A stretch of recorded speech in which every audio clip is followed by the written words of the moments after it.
మనిషి శాంతంగా ఉండాలంటే ఏం చేయాలంటే నిన్నటివి మొన్నటివి గుర్తు చేసుకోకు, అతీత అనాగత ఇంకా రాలేదు, భవిష్యత్తు గురించి ఊరికే ఊహించకు, జరిగిపోయిన దాని గురించి మాట్లాడక, ఎక్కడదక్కడ వదిలేయి అనడం అంతే. వదిలేసి ఏం చేయాలి? ప్రస్తుతం ఇప్పుడు నేను మాట్లాడడం నా పని, వినడం నీ పని. పూర్తిగా మీరు దీని మీదే దృష్టి పెట్టండి. నేను మాట్లాడడం మీద దృష్టి పెడితే కార్యక్రమం విజయవంతం అయినట్టే, అనుమానం వెళ్ళలేదు. ఇంకా నేను మధ్య మధ్యలో మాట్లాడుతూ ఏదో ఆపేసేసి నా వ్యవహారాలేవో నేను ఎక్కడో గుర్తు చేసుకుంటూ అది నాకు సాధ్యం కాదని కూడా మాట్లాడలేదు. కానీ మీలో అందరూ అలా ఉంటారని ఏం లేదు కదండి. ఇక్కడ మాట్లాడుతూ కూడా మధ్యలో ఒకడు ఏం చేస్తూ ఉంటాడు, ఫోన్ కెలుగుతూ ఉంటాడు ఇక్కడ కూర్చుని ఇలా. ఇంకొకళ్ళు అయితే ఇంటి దగ్గర ఏమిటో వచ్చేటప్పుడు తలుపు తాళం వేయడం మర్చిపోయి ఏమైందో, ఉంటాయి పోయినవి పోతాయమ్మా గొడవలు. ఇవే మనం జరగబోయేవి జరిగినవన్నీ ఇక్కడ అమృతప్రాయమైన ప్రసంగం అనుకుని మనం వచ్చాం కదా. మీ మనస్సును మీరు ఆలోచించుకోండి, ఎక్కడెక్కడో ఉంటుంది, అదే పోయింది.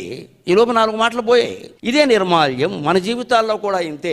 రాత్రి మంచం ఎక్కి పడుకున్నాము అంటే వెంటనే తెల్లారితే నమస్కారం అమ్మా, తెల్లారకపోతే ఇదే నమస్కారం, సెలవు, అమ్మవారికి చెప్పాల్సిందే. ఇంత ధైర్యం ఉండాలి మనస్సులో.